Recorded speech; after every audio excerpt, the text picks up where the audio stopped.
नमस्कार, मैं हूं अंकुर और आप देख रहे हैं सत्य हिंदी। एक नजर अब तक की सुर्खियों पर। सुप्रीम कोर्ट में सोमवार को मणिपुर हिंसा को लेकर दाखिल याचिकाओं पर सुनवाई हुई। केंद्र की ओर से पेश सॉलिसिटर जनरल तुषार मेहता ने बेंच को राज्य के ताजा हालातों और केंद्र व राज्य सरकार की ओर से उठाए गए कदमों के बारे में अवगत कराया। सुप्रीम कोर्ट की ओर से अब इस मामले में अगली सुनवाई के लिए 17 मई की तारीख तय की गई है। समाचार एजेंसी एनआई के मुताबिक सुनवाई के दौरान सुप्रीम कोर्ट ने सरकार की ओर से पेश सॉलिसिटर जनरल से राज्य के हालातों, हिंसा से प्रभावित लोगों के पुनर्वास, उनके भोजन आदि की व्यवस्था के बारे में पूछा। साथ ही राज्य में धार्मिक पूजा स्थल और संपत्तियों के हुए नुकसान के बारे में भी जानकारी ली। इस पर सरकार की ओर से पक्ष रखते हुए सॉलिसिटर जनरल तुषार मेहता ने कहा कि शांति बैठक हो चुकी है और राज्य में लगातार चौकसी बरती जा रही है। कर्नाटक में राहुल गांधी ने जनता को संबोधित करते हुए अपनी योजनाओं को लोगों को बताया। राहुल ने कहा कि अगले 5 साल में देखो कांग्रेस क्या करने वाली है। बीजेपी को लोग आप देखो कैसे किया जाता है। हम झूठे वादे नहीं करते। 15 लाख रुपए वाला वायदा नहीं, 2 करोड़ युवाओं को रोजगार वाला वादा वो नहीं करते हम। राहुल ने कहा कि सबसे पहले हमने कर्नाटक की जनता से बात की, सबसे बात की और हमने आपसे पूछा कि हमें क्या करना चाहिए और जो आपने कहा आज मैं आपसे कहने जा रहा हूँ। राहुल ने कहा कि ये कांग्रेस की पार्टी की सोच नहीं है, ये कर्नाटक की जनता की सोच है। हम सिर्फ आपकी आवाज़ सुनकर अपना काम करते हैं। वो आपको अपने मन की बात बताते हैं, हम आपके मन की बात सुनते हैं। तो कर्नाटक की महिलाओं ने हमसे कहा कि महंगाई से हम बहुत तंग आ गए हैं, सिलेंडर 1100 रुपये का हो गया है, हमारी मदद कीजिए। हमने पूछा कैसे? उन्होंने कहा कि हमारे बैंक अकाउंट में सीधा पैसा डालिए। तो हम गृहलक्ष्मी स्कीम लाए, 2000 रुपये हर महीने हर महिला के बैंक अकाउंट में। और दूसरा कदम कि कर्नाटक में महिलाओं को बस में जाने के लिए 1 पैसा नहीं देना पड़ेगा। इसके अलावा युवाओं के लिए 2.5 लाख सरकारी रोजगार खाली पड़े हैं, ये 2.5 लाख सरकारी जॉब्स हम भर देंगे और 10 लाख युवाओं को हम रोजगार देंगे। इसके अलावा कर्नाटक के हर ग्रेजुएट के लिए 2 साल के लिए हर महीने 3000 रुपये युवा निधि के तहत मिलेंगे और डिप्लोमा होल्डर्स के लिए 1500 रुपये हर महीने 2 साल के लिए। इसके अलावा बीपीएल के लोगों के लिए हर महीने 10 किलो चावल हर परिवार के लिए मुफ्त। 5वीं योजना गृह ज्योति स्कीम है। हम चाहते हैं कि हर बच्चा पढ़े, सबके घर बिजली हो, इसलिए 200 यूनिट हर घर के लिए फ्री में कर्नाटक के लोगों को मिलेगी। बीजेपी ने सोमवार को निर्वाचन आयोग का रुख कर कांग्रेस नेता सोनिया गांधी के खिलाफ कार्रवाई करने का आह्वान किया है। बीजेपी ने सोनिया गांधी के चुनाव प्रचार के दौरान कर्नाटक के लिए संप्रभुता शब्द का इस्तेमाल करने को लेकर उनकी पार्टी की मान्यता रद्द करने की मांग की है। केंद्रीय मंत्री भूपेंद्र यादव के नेतृत्व में बीजेपी के एक प्रतिनिधि मंडल ने इस मुद्दे पर निर्वाचन आयोग को एक मेमोरेंडम सौंपा है। पार्टी ने कहा कि कर्नाटक भारत संघ का एक महत्वपूर्ण राज्य है और इसके किसी भी राज्य की संप्रभुता की बात करना भारत संघ से इसके अलगाव के आह्वान के बराबर है। ये खतरनाक, विनाशकारी और गंभीर परिणामों वाला है। समाचार एजेंसी पीटीआई की खबर के अनुसार बीजेपी नेता तरुण चुग ने लोक प्रतिनिधित्व अधिनियम का हवाला देते हुए कहा कि कांग्रेस पार्टी की मान्यता रद्द करनी चाहिए। बीजेपी ने इस मुद्दे पर कांग्रेस का एक ट्वीट का हवाला दिया है। कर्नाटक चुनाव के प्रचार के खत्म होने से पहले गृहमंत्री अमित शाह ने कहा है कि 4% मुस्लिम रिजर्वेशन हमारी पार्टी ने ही खत्म किया है। उन्होंने न्यूज़ एजेंसी पीटीआई को दिए एक इंटरव्यू में कहा कि 4% मुस्लिम रिजर्वेशन हमारी पार्टी ने ही खत्म किया। लोग सच कह रहे हैं क्योंकि वो गैर संवैधानिक था। गृहमंत्री अमित शाह ने आगे कहा कि हमारे संविधान में धर्म के आधार पर रिजर्वेशन का कोई प्रावधान नहीं है। कांग्रेस ने तुष्टीकरण की नीति के तहत वोट बैंक को कंसोलिडेट करने के लिए ये मुस्लिम रिजर्वेशन किया था, जिसको हमने हटा दिया है। उन्होंने कहा कि मैं मानता हूं कि हमने बहुत उचित किया है। ये ठीक है कि ये थोड़ा लेट हो गया है, परंतु हमारा जो फैसला है ये संविधान सहमत है। राजस्थान की राजनीति में मुख्यमंत्री अशोक गहलोत ने बड़ा धमाका कर दिया है, जिसका पूर्व सीएम वसुंधरा राजे ने जवाब भी दिया है। लेकिन पूर्व डिप्टी सीएम सचिन पायलट ने चुप्पी साधी हुई है। गहलोत ने कल रविवार को धौलपुर में कहा कि 2020 में सचिन पायलट के विद्रोह के समय उनकी सरकार को वसुंधरा राजे, पूर्व विधानसभा अध्यक्ष कैलाश मेघवाल और विधायक शोभरानी कुशवाहा ने बचा लिया था। गहलोत के बयान का वीडियो जारी किया गया है, जिसमें गहलोत को कहते हुए सुना जा सकता है। गहलोत कह रहे हैं, अमित शाह, धर्मेंद्र प्रधान, गजेंद्र शेखावत, इन्होंने मिलकर षड्यंत्र किया और राजस्थान के अंदर पैसे बांट दिए। मैंने हमारे विधायकों को कहा कि जो पैसा आपने लिया है अगर उसमें से कुछ खर्च भी हो गया है तो हमें बताओ, मैं उसे वापस करवाऊंगा। एआईसीसी से कहूंगा, लेकिन आप भाजपा का पैसा मत लो। उनका पैसा रखोगे तो वे बाद में डराएंगे, धमकाएंगे। 25 विधायक को ले गए। अमित शाह बहुत खतरनाक खेल खेलते हैं, उनका पैसा वापस दो आप। गहलोत ने कहा कि उन्होंने यानी कि बीजेपी ने राजस्थान में पैसे बांटे और वे अब पैसे वापस नहीं ले रहे हैं। मुझे हैरानी है कि वे उनसे पैसे वापस क्यों नहीं मांग रहे हैं। उन्हें यानी कि बागी विधायक पैसा लौटा देना चाहिए ताकि वे बिना किसी दबाव के अपना कर्तव्य निभा सकें। उन्होंने कहा कि मैंने विधायकों से यहाँ तक कहा है कि उन्होंने जो भी पैसा लिया है 10 करोड़ रुपए या 20 करोड़ रुपए, अगर आपने कुछ भी खर्च किया है तो मैं वो हिस्सा दे दूंगा या एआईसीसी से दिलवा दूंगा। अशोक गहलोत के बयान के बाद पूर्व मुख्यमंत्री और बीजेपी नेता वसुंधरा राजे ने इसको साजिश बताया है। वसुंधरा ने गहलोत के दावों पर पलटवार करते हुए कहा कि राजस्थान के मुख्यमंत्री 2023 के विधानसभा चुनाव हारने के डर से झूठ बोल रहे हैं और उनके झूठे आरोप दिखाते हैं कि वो राज्य कांग्रेस इकाई में बगावत से बौखला गए हैं। वसुंधरा राजे ने तीखी प्रतिक्रिया दी। वसुंधरा ने गहलोत के दावों को अपमान और साजिश बताया। वसुंधरा ने उन्हें चुनौती दी कि गहलोत इस मामले की एफआईआर क्यों नहीं कराते। अगर उनके पास सबूत हैं कि कांग्रेस के कुछ विधायकों ने रिश्वत स्वीकार की थी तो उन्हें एफआईआर कराना चाहिए।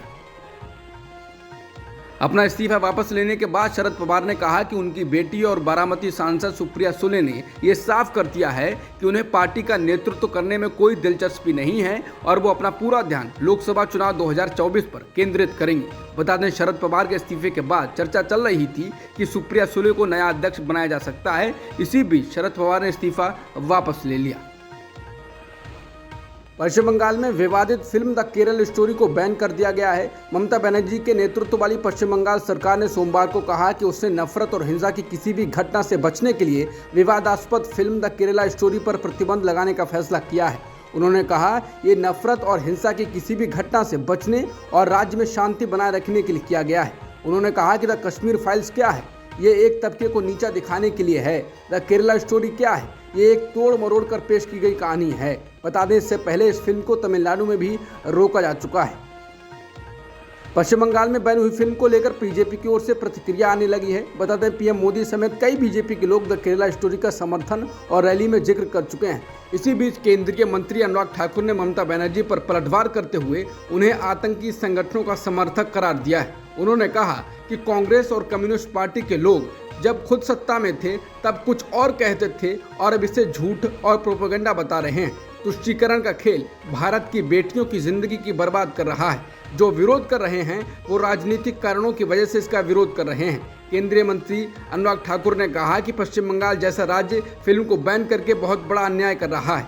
वहां अभी एक मासूम बच्ची की बलात्कार और हत्या हुई, इस पर तो ममता बनर्जी कुछ नहीं बोलती, लेकिन फिल्म को बैन कर रही हैं। क्या मिल रहा है आपको ऐसे आतंकवादी संगठन के साथ खड़े होकर उनकी सोच को बढ़ावा देने का। बाहुबली और पूर्व सांसद आनंद मोहन की रिहाई के विरोध में आज सुप्रीम कोर्ट में सुनवाई हुई। कोर्ट ने बिहार सरकार और आनंद मोहन को नोटिस करते हुए इस मामले पर दोनों से जवाब मांगा है। कोर्ट ने इस मामले में 2 हफ्ते में जवाब देने का निर्देश दिया है। जी कृष्णैया की पत्नी उमा कृष्णैया ने समय से पहले रिहाई के खिलाफ याचिका दायर की थी। उमा कृष्णैया ने समाचार एजेंसी एएनआई से कहा कि हम लोग बहुत खुश हैं क्योंकि सुप्रीम कोर्ट ने इस पर सकारात्मक तरीके से प्रतिक्रिया दी है। सुप्रीम कोर्ट ने हमारी याचिका पर बिहार सरकार और दूसरे लोगों को नोटिस जारी किया है। यह खुशी की बात है कि 2 हफ्ते में उनसे जवाब मांगा गया है। सुप्रीम कोर्ट में जरूर न्याय मिलेगा। ये सिर्फ उमा कृष्णैया नहीं बल्कि पूरे देश का मामला है। स्टॉक मार्केट में जोरदार तेजी के बावजूद अडानी ग्रुप की 2 कंपनियों के शेयर में सोमवार को लोअर सर्किट लग गया। बिजनेस स्टैंडर्ड के मुताबिक ग्रुप की 2 कंपनियों के शेयरों में लोअर सर्किट लगा है और स्टॉक मार्केट में तेजी के बावजूद ये गिरावट हैरान करने वाली है। रिपोर्ट के मुताबिक अडानी ग्रुप के अडानी ट्रांसमिशन और अडानी टोटल गैस के शेयरों में 5.5% का लोअर सर्किट लगा हुआ है। अडानी ग्रीन एनर्जी 2.80% टूटा और अडानी एंटरप्राइजेज के शेयर में 1.43% की कमजोरी के साथ ट्रेडिंग चल रही है। वहीं अडानी पावर 0.96% की गिरावट पर तो अडानी विल्मर 0.57% की गिरावट के साथ सुस्ती के साथ कारोबार कर रहा है। वहीं अडानी ग्रुप की कंपनियों में गिरावट के उलट बाजार में सोमवार को जोरदार तेजी देखी जा रही है। शराब घोटाले के मामले में 2 आरोपी राजेश जोशी और गौतम मल्होत्रा को जमानत मिलने के बाद आम आदमी पार्टी बीजेपी और पीएम मोदी पर हमलावर हो गई है। आप सांसद संजय सिंह ने प्रेस कॉन्फ्रेंस में कहा कि अगर भारत के प्रधानमंत्री नरेंद्र मोदी के अंदर जरा सी भी शर्म है तो चुल्लू भर पानी में नाक रगड़कर देशवासियों से माफी मांगनी चाहिए, अरविंद केजरीवाल से माफी मांगनी चाहिए और आम आदमी पार्टी से माफी मांगनी चाहिए। उन्होंने कहा कि हवाई मरगड़न घोटाला खड़ा करने वालों के खिलाफ सख्त कार्रवाई होनी चाहिए। हालांकि ट्विटर पर लोग संजय सिंह और आम आदमी पार्टी पर भी तंज कस रहे हैं। एक यूजर ने कहा है कि आप लोगों को पहले नाक रगड़ के अन्ना जी से और सभी अन्ना आंदोलन समर्थकों से माफी भी मांगनी चाहिए। दिल्ली आबकारी नीति घोटाले में से जुड़े मनी लॉन्ड्रिंग मामले में आरोपित राजेश जोशी और गौतम मल्होत्रा को कोर्ट से बड़ी राहत मिली है। राउस एवेन्यू कोर्ट ने उन दोनों को जमानत दे दी है। अदालत ने शनिवार को 2 आरोपियों राजेश जोशी और गौतम मल्होत्रा को इस आधार पर जमानत दे दी कि जांच एजेंसी द्वारा उनके खिलाफ पेश किए गए सबूत पर्याप्त रूप से अपराध करने वाले नहीं थे।